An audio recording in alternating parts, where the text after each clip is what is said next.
Now, I've just did an unboxing for my Home Chef weekly subscription. It's a food subscription service, and I will put a link to that video right here. But I'm actually going to make one of the meals so that you can see them.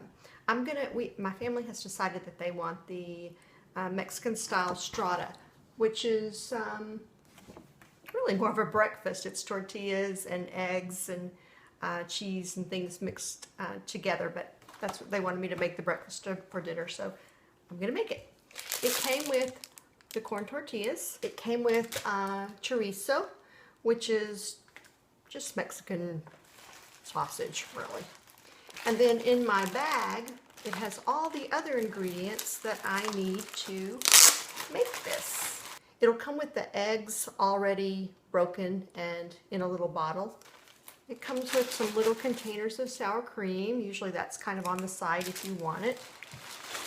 It comes with some evaporated milk, and everything's all in these nice little containers that are easy to use.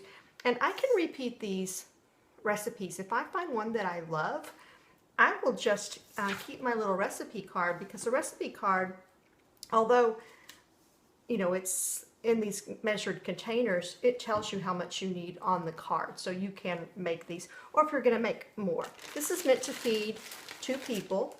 It usually feeds, there's 3 adults in my house, so usually the 2 people feeds 3 people fine in my house. It comes with some enchilada sauce. It comes with some cheese. The first thing it says to do is to preheat my oven to 375. I'm going to go ahead and just cook this in my little Breville toaster oven. I use it for, well, really almost everything. And then the other thing it wanted me to do is to take a baking sheet and cover it with foil. And so that's what I'm going to use right there. I have rinsed off the cilantro and rinsed off the pepper and kind of patted them dry. And now I need to take the cilantro, and it says stem it, which means to remove the stem, and chop it up. So I'm going to do that next. I'm going to put my tripod over here. All right, my tripod is totally in the way. But by stem, I don't know what you're supposed to do, because like I said, I'm not really a cook. But what I do is I just remove the stem like that, so that I just have this little piece, and I throw that away, and then that's what I keep. I transfer it into these little bowls, but you don't have to do that. You can just, leave it on your counter till you need it. That's just, I have the bowls, so I do that. Now I'm going to chop up the pepper.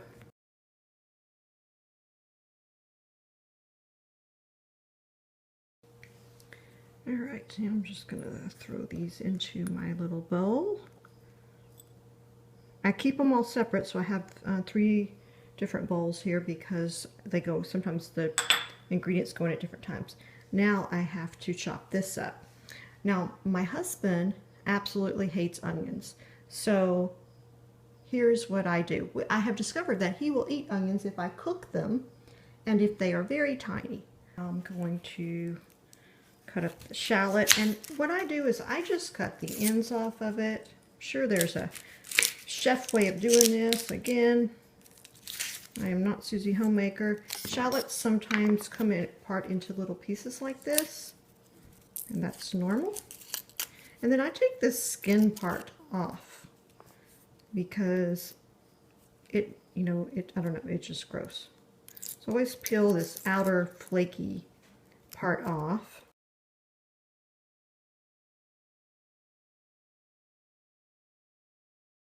I have this awesome little chopper that I think I bought from Walmart a million years ago, but I did see him the other day there, so you can still buy some form of this.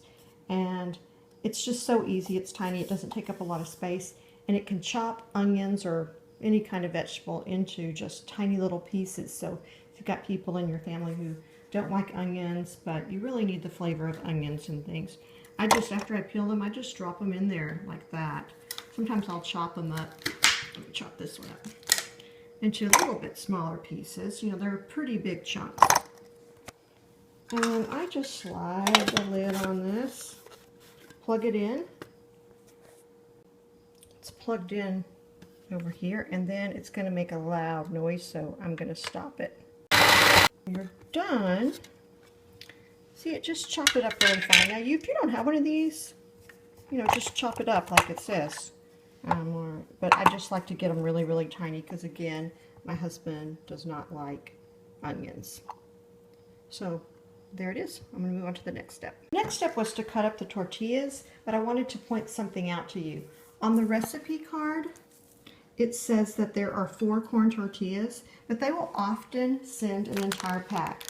So this comes with 12, but I only need 4 to make this dish. So I'm supposed to quarter these, and so if you get a meal like this, make sure you pay attention to how many you're supposed to quarter, because the others are just, you know, for you to enjoy with something else. They just send extra because it's easier to send packages of tortillas. So I'm supposed to quarter 3 of them and then cut one of them into little strips like that. So I'm going to do that right now. Okay, so this is what it looked like when I was done. I have my quartered tortillas, which just means to cut in half and cut in half again. And then I turn one of the tortillas into strips. Now I've gotten out a bowl because I am supposed to combine my evaporated milk, my eggs, and my cheese in a bowl. So I'm going to pour those 3 right in here. So here is my egg. Don't have to crack them. They come already ready to go. This is my evaporated milk.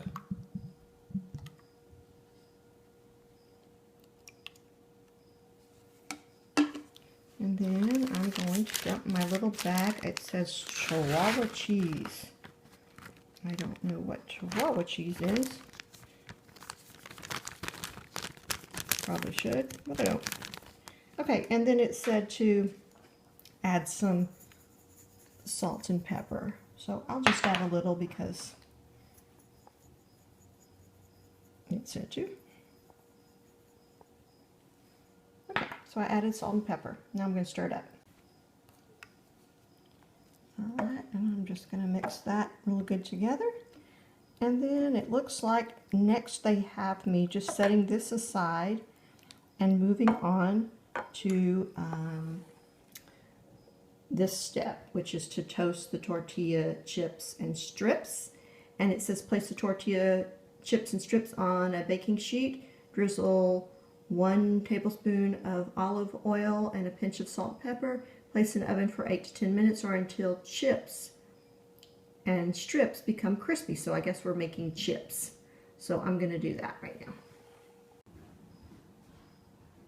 Okay, so here's what I've done. I have put it on my full line baking pan, and the great thing about the pictures is there's just no doubt what you're supposed to do, and so that's what I've done here. And I just need to add the olive oil. I don't actually measure this, I just kind of lightly drizzle it on there. Okay, now I'm going to put them in the oven. Over to my oven.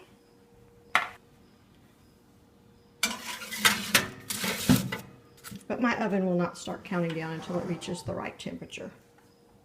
Now I get to start cooking the chorizo and the onions, and I'm supposed to heat 1 teaspoon of olive oil. See, I measured there in my pan. I use a slipstone pan I get from Amazon. It was like $8. I've had this pan for like a year and a half, and nothing sticks to it. It's like an amazing pan, but it's one of the ones it's like a safe non-stick. So what I do is I always put the oil in there, and I have learned from other cooking boxes to wait until the oil looks kind of shimmery. It starts kind of getting shimmery, and then I'll add the pork, which is the chorizo, and the seasoning and the shallot and the cilantro. So let me wait till that gets hot. Okay, now I'm going to add the chorizo in there. I have my Be a Good Little Cookie spatula.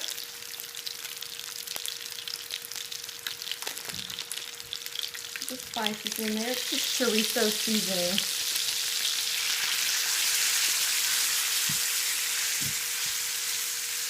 And I'm supposed to add, which I still have in my little thing here.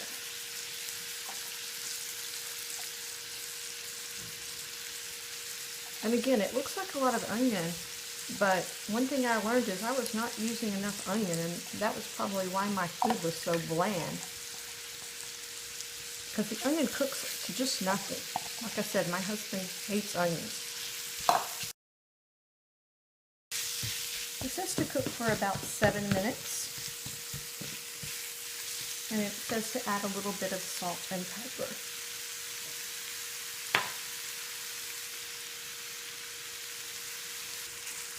It hasn't been 7 minutes yet, but I'm just continuing to just chop this up into just little tiny pieces, because you don't want big chunks, and it starts breaking up pretty easy as you cook it.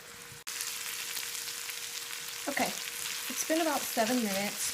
The meat's no longer pink, and the onions have gone from yellow or white to clear, so I know that it's done. Usually when you think it's done, cook it, one more minute, and then it's really done. But I am going to have to transfer it over to my cast iron skillet, because I did not realize that this was the pan was going to go into the oven, and I'm not real sure if my handle can go in the oven or not. That's the tortilla chips. Okay, it says to move the meat over to a paper towel to drain, and it says to use a slotted spoon. You can use anything that, I guess you're going to use this grease for your eggs. So some of these meals are healthier than others. Most of them are actually very healthy. I'm not sure how healthy this one is, but it's a breakfast one. You're supposed to be left with about a teaspoon of oil. I'm not sure that's going to happen. Yeah, maybe so. That's okay. It always turns out okay, even if it's not always exactly like what they said. Okay, so I've put all that on the plate. I'm going to set that aside. And then I'm going to try and dump this oil into my cast iron skillet. And so I might add just a little bit of olive oil just to have enough oil. I don't want it to stick and burn because I didn't have enough oil in my pan. I'm going to add half the tortilla chips, the chorizo, and egg and cheese mixture to the pan. I'm just going to put this back in. See how the onions just kind of cooked away? Half the tortilla chips. So I've got the tortilla chips here.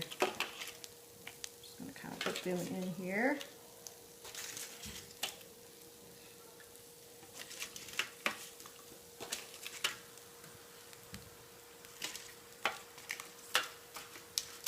So half would be, I guess, about 6.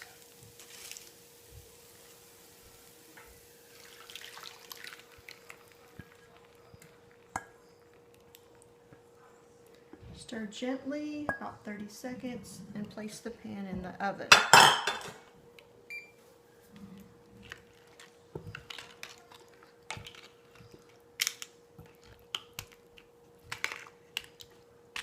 This is weird, isn't it? I've never made anything like this. It smells so good, though. Cheese over there.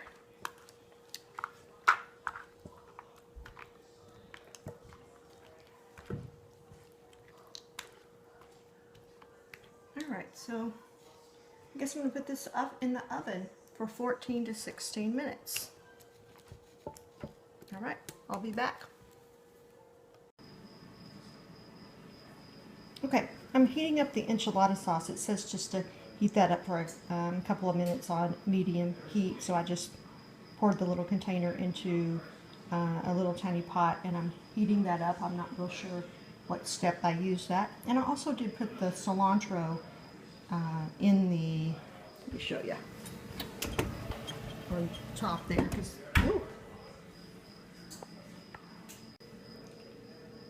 looks like our little bowl of peppers that we cut and the extra cilantro and the sour cream are just going to be side dishes for this.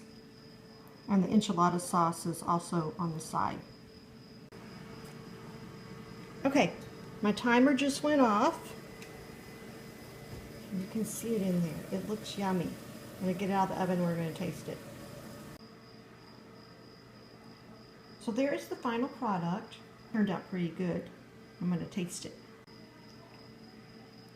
Ah, very good. Alright, so this was definitely a successful meal that I would probably try and duplicate this on my own, or if it comes up in the rotation, I would definitely get this one again. I'm going to make the smoothie tomorrow, and I'll put a link to that here, and I'll also put a link to the unboxing video.